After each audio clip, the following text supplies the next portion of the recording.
আওয়ামী লীগের মতো একটা বড় দল, সেই বড় দলে যদি 2-3 হাজার লোক আসে, এটা আসলে মোকাবেলা করার মতো বাংলাদেশে কোনো থানা এই পর্যায়ে নেই।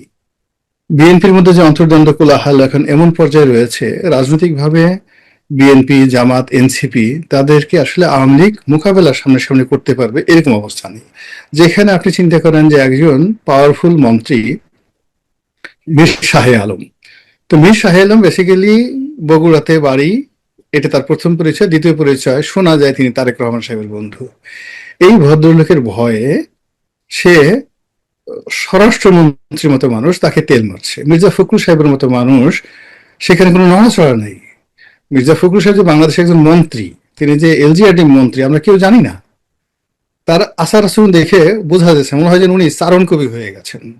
হ্যাঁ, এখন উনি কবিতা রচনা করবেন ইত্যাদি ইত্যাদি। হ্যাঁ, মানে দর্শন শাস্ত্র করবেন এবং খুব দ্রুত যেন উনি মনে মনে চিন্তা করেন যে আল্লাহ খুব দ্রুত আমাকে একটা মান সম্মান সহকারে এখান থেকে নিয়ে যাও, আয়দা তোমার ভেস্তে নিয়ে যাও অথবা আমাকে একটা রিটায়ারমেন্টের ব্যবস্থা করে দাও। এখন সেই লোক দুটো ইউনিয়নের নাম ছেলের নামে দিল, ভাতিজির নামে দিল আর একটা ইউনিয়নের নাম। তো সেই কাজটি এত মিডিয়া এত কিছু বলার পরেও মন্ত্রী বা প্রশাসনের পক্ষ থেকে কিছু হলো না, স্বয়ং প্রধানমন্ত্রীকে এটাকে হস্তক্ষেপ করতে হলো। ইট মিনস যে এখানে প্রধানমন্ত্রীর বাইরে অন্য কারো কোনো ক্ষমতা কাজ করছে না। Nobody is acting. কাজে এখানে ওই যে পুলিশ যে কথাটা বলেছে, যেখানে পুলিশের প্রতি আক্রমণ হতে পারে, এটা মূলত পুলিশকে অ্যালার্ট করা। পুলিশকে অ্যালার্ট করা। এখন আক্রমণ যখন হবে, এটার দুটো বিষয় আছে। পুলিশ বিক্ষুব্ধ হয়ে তাদেরকে ধরবে, প্রশ্নই আসে না। আর দ্বিতীয়ত হলো ওখানে আক্রমণ হতে পারে, ডোন্ট গো দেয়ার, ওখানে যেও না, সতর্ক হয়ে যেও। তো এখন যদি সতর্ক হয়ে পুলিশ ছেড়ে দেয়, তাহলে তো 23শে জুন সারা বাংলাদেশ মুসলিমের শহর হয়ে যাবে। এটা তো সরকারের জন্য খুবই একটা বিব্রতকর হয়ে যাবে। আবার যদি কন্ট্রাডিকশন অ্যান্ড কনফ্লিক্টে যায় যে আমাদেরকে মারতে পারে, ফলে আমরা ওখানে সমস্ত কিছু সেই জল কামান শল কামান সব জায়গাতে, ফলে কোনো একটা মিছিল দেখলেই সঙ্গে সঙ্গে সেখানে জল কামান ছেড়ে দেবে। তো আসলে এই যে যা কিছু করছে, it's an unpredictable situation outwardly, মানে বাহ্যিক দিক থেকে। কিন্তু ভিতরের দিক যদি আপনি দেখেন, পুলিশ খুব ভালো করে জানে যে বাংলাদেশে যে কিয়ামত হয়ে যায়, কেয়ামত হয়ে যায়, তবুও আওয়ামী লীগের কোনো একটা লোক পুলিশের একটা পশম স্পর্শ করবে না। এই পুলিশ বাহিনী গঠন করার জন্য, এই পুলিশ বাহিনীকে আধুনিকায়ন করার জন্য রাষ্ট্রের সব বাহিনীর এবং সব প্রতিষ্ঠানের শত্রু হয়েছে আওয়ামী লীগ। এবং আজকের এই পুলিশের যা কিছু রয়েছে, যা কিছু প্রাপ্তি, এর পেছনে শেখ হাসিনা আওয়ামী লীগের যে অবদান, সেই অবদান পুলিশের প্রত্যেকটা লোক জানে।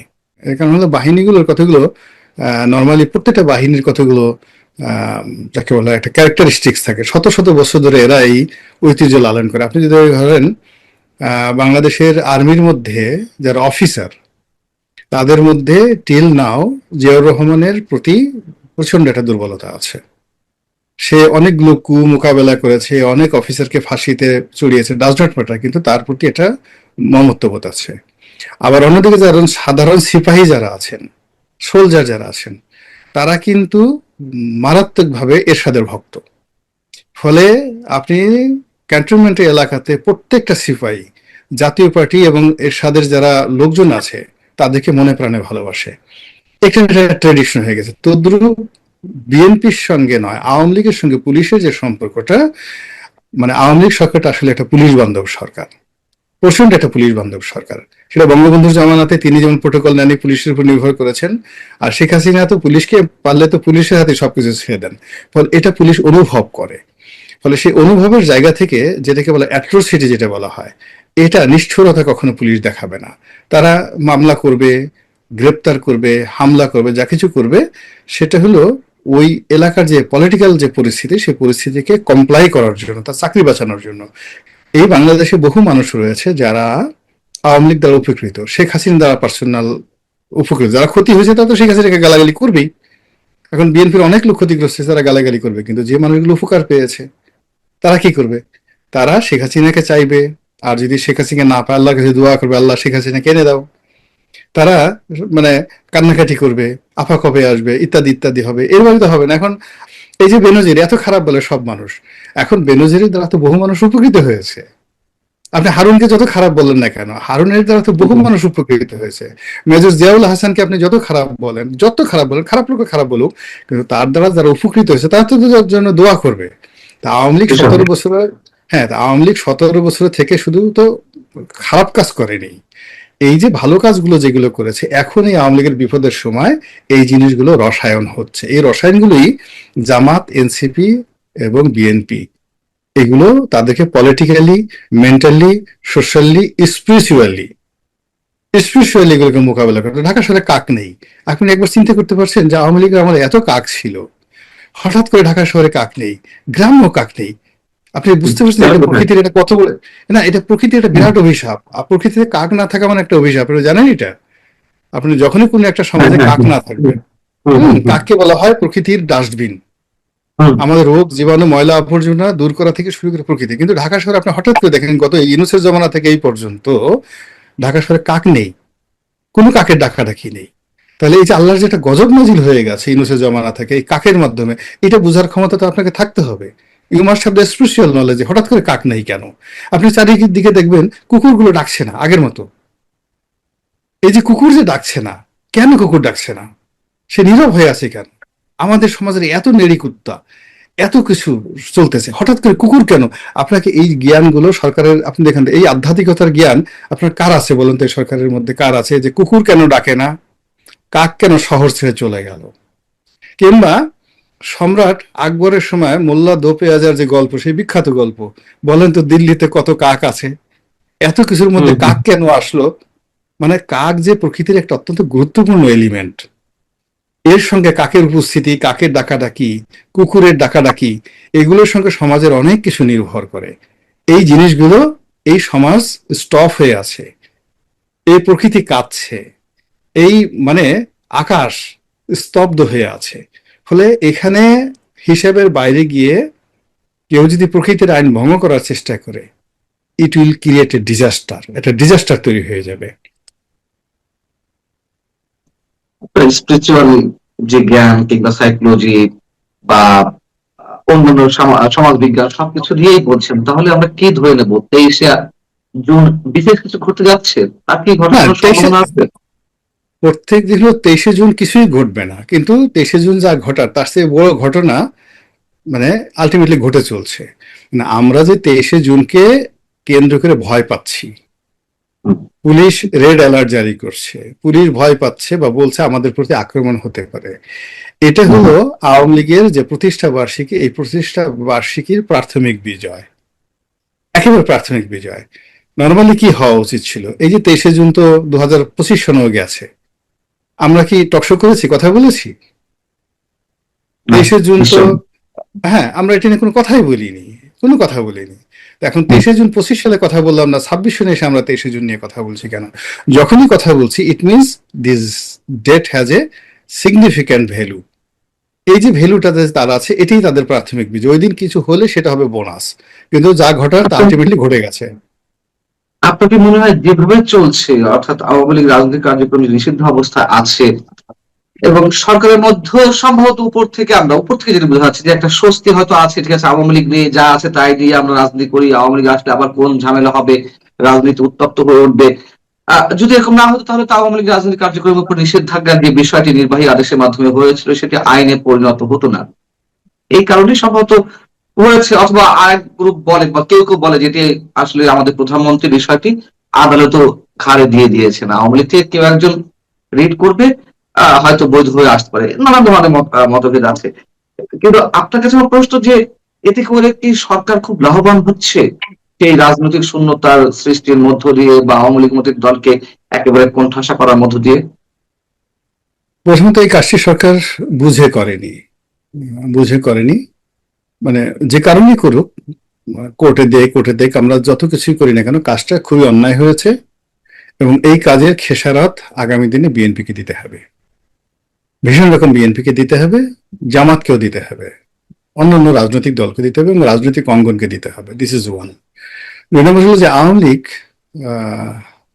এই যে এখন তারা নিষিদ্ধ, এটাকে তারা খুব এনজয় করছে, ভীষণ রকমভাবে এনজয় করছে এবং এটা সব দিক থেকে তাদের জন্য একটা লাভজনক। এ কারণে তারা নির্বিবাদে, নিশ্চিন্তে যে কাজগুলো তারা করতে পারছে, অন্য সময় যদি হতো, এখন যদি নিষিদ্ধ না হতো, তাহলে তাদেরকে বলা হতো গুপ্ত দল, পালিয়ে থাকা দল, মানে জামাতের মতো। যেমন আওয়ামী লীগ পলিটিক্যালি জামাতকে যেভাবে একটা বিপদে ফেলে দিয়েছিল, তারা আইনগতভাবে বদ্ধ, প্রেশার ক্রিয়েট করে তাদেরকে মানে যাকে বলে আন্ডারগ্রাউন্ডে পাঠিয়ে দিয়েছিল। এজন্য তাকে বলা হতো গুপ্ত দল। কিন্তু আওয়ামী লীগের ক্ষেত্রে সেই গুপ্ত দলটা আপনি বলতে পারবেন না, বিকজ আওয়ামী লীগ এখন আপনার নিষিদ্ধ করেছে, এখন নিষিদ্ধ আওয়ামী লীগ। তো নিষিদ্ধ আওয়ামী লীগ নিষিদ্ধ থেকে যে কাজগুলো তারা খুব অনায়াসে করতে পারছে এবং আগামীতে যারা করতে পারবে, তাতে করে তাদের ফিরে আসার যে পথ, এটা প্রশস্ত তারা নিজেরাই তৈরি করতে পারবে। এবং কোনো অবস্থাতে সরকারের পক্ষে এটা এখন যেভাবে তারা নিষিদ্ধ করেছে, এই সরকার মানে এখন এটা যদি তারা আদালতে তুলতে যায়, যেভাবেই হোক না কেন, এটা সরকারের জন্য অনেকটা নিজের বমি নিজে খাওয়ার মতো অবস্থা হয়ে যাবে। ফলে সরকার যে কাজটি করেছে, এখন সেই কাজের ফলাফল শাখের করাত। মানে আওয়ামী লীগ যদি আপন শক্তিতে সত্যি মতো রাজপথ গরম করে নিজেরা নিজেদের মতো ফিরে আসতে পারে, ইতিপূর্বে আওয়ামী লীগে যেভাবে মানে নিষিদ্ধ করা হয়েছিল, ওইভাবে অতীতের মতো করে তারা ফিরে আসতে পারে, যেদিন ফিরে আসবে ওই দিন সরকারের 12টা বেজে যাবে। আবার অন্যদিকে যদি সরকার পরিস্থিতির কারণে বাধ্য হয় আওয়ামী লীগের উপর নিষেধাজ্ঞা তুলতে, যেদিন নিষেধাজ্ঞা তুলবে সেই দিনই সরকারের যে ক্রেডিবিলিটি, ক্রেডেনশিয়ালিটি, পাওয়ার, এই জিনিসগুলো জিরো হয়ে যাবে। আহ, আপনার কাছে আরেকটা বিষয় একটু জানতে চাই, সেটা হচ্ছে যে সুইস ব্যাংকের একটি প্রতিবেদন বেরিয়েছে, যে ইউনূস সরকারে আমরা দিন রাত দেখেছি আওয়ামী সরকারের বিরুদ্ধে যে টাকা পাচারের অভিযোগ, সেই টাকা ফেরত নিয়ে আসা হবে, মানে তাদের এক ধরনের বিহাইন্ড দ্য স্ক্রিনে রাজনৈতিক অস্ত্র ছিল এই বিষয়টি। আওয়ামী লীগের সময় অবশ্যই টাকা পাচার হয়েছে, কিন্তু যেটা জানা যাচ্ছে যে গত 1.5 বছরে ইউনূস সরকারের সময় আওয়ামী লীগ আমলে যে টাকা পাচার হয়েছে তার তুলনায় অনেক বেশি পাচার হয়েছে। আপনি নিজেও আপনার সামাজিক যোগাযোগ মাধ্যমে একটি স্ট্যাটাস দিয়েছেন। হ্যাঁ। 41% বেশি হয়েছে। বোঝার চেষ্টা করুন যে গত 1.5 বছর মানে আওয়ামী লীগের পতনের পরে পুরো অর্থনীতিটা একটা ধস নেমেছে। তো এখানে যারা টাকা চুরি করেছে, পাচার করেছে, তারা সবাই অলমোস্ট টাকার বস্তা পেয়েছে, থোক। এটা কোনো উপার্জন করা নয়, আর এটা কোনো কমিশন, ঘুষ নয়। এটা তারা জাস্ট একটা থোক পেয়েছে। এখন এটা কি কোনো ব্যাংকের থেকে টাকাটা ভোল্ট থেকে নিয়েছে, না কোনো আওয়ামী লীগ নেতার বাসা থেকে নিয়েছে, নাকি একেবারে কেন্দ্রীয় ব্যাংক থেকে নিয়েছে, কোথা থেকে নিয়েছে আমরা বলতে পারবো না। নিয়েছে, নাম্বার ওয়ান। নাম্বার টু হলো, এখানে পুরো জমানাটাতে আওয়ামী লীগের মানে ইউনূসের জমানাতে ইউনূসের যারা লোকজন, তারা 1% বেনিফিশিয়ারিও না। আপনি ধরেন যদি 1,00,000 ভাগের 1 ভাগ বেনিফিশিয়ারি ইউনূস অ্যান্ড গং, এদের সংখ্যা নট মোর দ্যান 100। কিন্তু বাকি যদি আপনি 10 লাখ লোক ধরেন, এই 10 লাখ লোকের মধ্যে আপনার 8 লাখ লোক হলো বিএনপির, 1.5 লাখ লোক হলো জামাতের, আর 50,000 লোক হলো এই বাচ্চা কাচ্চা এনসিপির, এর যে হান্নান মাসুদ এদের। তাহলে এই আপনি 10 লাখ লোক ধরেন সারা বাংলাদেশের পলিটিক্যালি সবকিছু নিয়ন্ত্রণ করেছে ইউনূস জমানাতে। তাহলে আপনি যে লুটপাট ধরেন, তাহলে এই লুটপাটের যদি ধরেন, তাহলে আপনার মানে ইউনূসের তো 100 জনের বেশি লোক ছিল না, নট মোর দ্যান 100। বাকি লোক কাদের? জামাতের, এনসিপির এবং বিএনপির একটা বিরাট অংশ। ফলে এই যে বিএনপির যে বিরাট একটা অংশ, এই যে সুইস ব্যাংকের টাকা পাচার হয়েছে, এইটার যে রিপোর্টটা ইন পার্সেন্ট টিআইবি বর্ণ যে প্রতিষ্ঠান যখন করবে, তখন সবার আগে তারা দায়ী করবে বিএনপির লোকজনকে, দ্বিতীয় দায়ী করবে জামাতের যারা লোকজন আছে তাদেরকে, এবং জামাতে তখন এই যে জান্নাতের টিকিট, সৎলোকের শাসন, এই জিনিসগুলো সব এলোমেলো হয়ে যাবে। এখন ইদানিং তো ধরেন জামাতকে নিয়ে যে সকল কথাবার্তা হচ্ছে, ইসলামী ব্যাংক, তারপরে শেষে অন্যান্য বিষয় নিয়ে ওই দিকে লোন টোন নিচ্ছে, মানে তাদেরকে আমরা যত ভালো মনে করছিলাম বা যত আল্লাহর মানে অলি মনে করছিলাম, কিন্তু বাস্তবে এখন এমন তথ্য আসছে, বিএনপির লোকজনই বলছে, সেই তথ্যগুলো আগামীতে যখন রিপোর্ট আকারে আসবে এই সুইস ব্যাংকের এই ঘটনায়, আপনি দেখবেন যে আমাদের চোখ কপালে উঠবে না।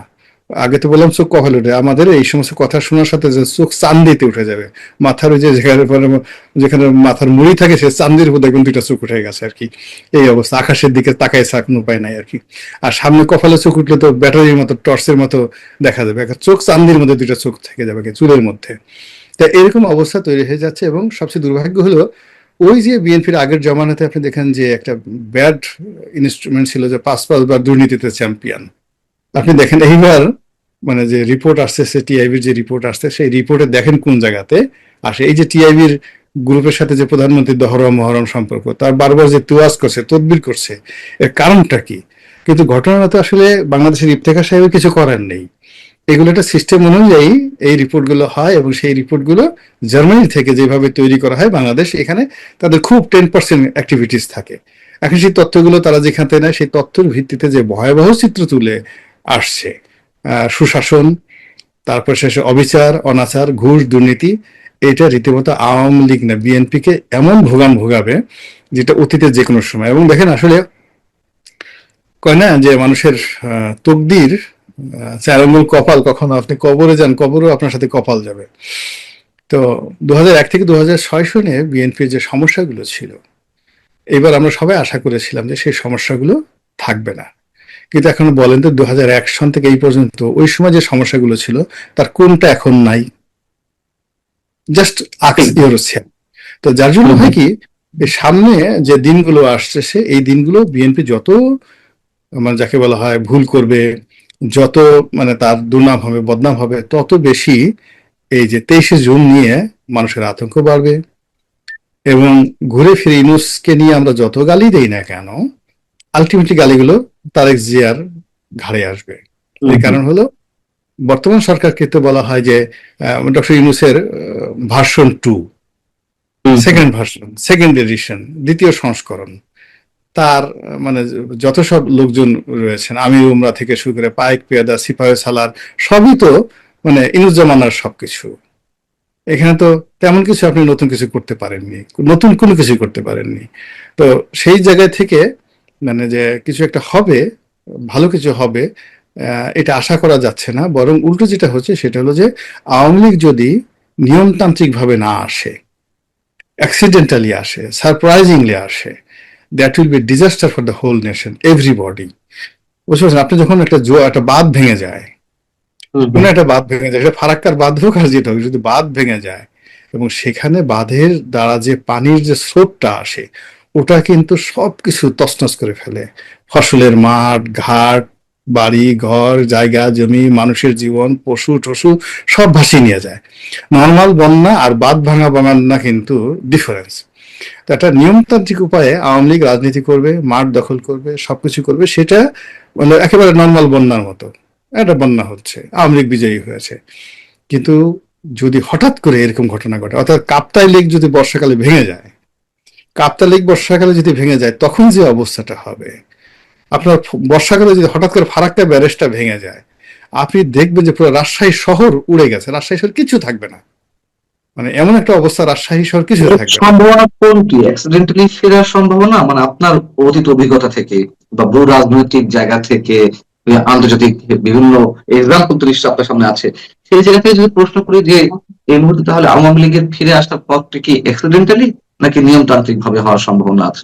নিয়মতান্ত্রিক ভাবে হওয়ার কোনো সম্ভাবনা নাই। এটা অ্যাক্সিডেন্টাল হওয়ার সম্ভাবনা, সারপ্রাইজিং হওয়ার সম্ভাবনা। যেভাবে ধরেন তারেক রহমান সাহেব আসছে, এটা তো নিয়মতান্ত্রিক ভাবে তিনি আসেননি। তিনি পুরো জাতিকে সারপ্রাইজ করে 24 ঘন্টার সময় আমরা পাইনি। তিনি বাংলাদেশে এসেছেন ভিনি ভিডি ভিসি, আসলাম, নামলাম, 300 ফিটে গেলাম, প্রধানমন্ত্রী হয়ে গেলাম, ভিনি ভিডি ভিসি, আসলাম, দেখলাম, জয় করলাম। ইনুস সাহেবও মানে পরপর হয় কি ঘটনা তিনটা ঘটে। তো আমাদের দেশে 3টি ভিনি ভিডি ভিসি হয়েছে, এসে দুটো মানে হয়েছে। ইউনূস সাহেব একেবারে প্যারিস থেকে আসলেন, 8 তারিখে আসলেন, এসে রাজা হয়ে গেলেন। আবার তারেক রহমান সাহেব আসলেন, এসেই তিনি রাজা হয়ে গেলেন। তিনি নির্বাচিত হইলেন ফেব্রুয়ারি মাসে, কিন্তু তিনি যেই দিন ডিসেম্বর মাসের 25 তারিখে পা দিয়েছেন, ওই দিন থেকে তিনি রাজা। তো বোঝার চেষ্টা করেন যে যে ইনস্ট্যান্স গুলো ইউনূসের ক্ষেত্রে ঘটছে, যে জিনিসটা, সেই ইনস্ট্যান্স যে শেখ হাসিনার ক্ষেত্রে বা আওয়ামী লীগের ক্ষেত্রে ঘটবে না, আপনি এটা কি করে বলবেন বলেন?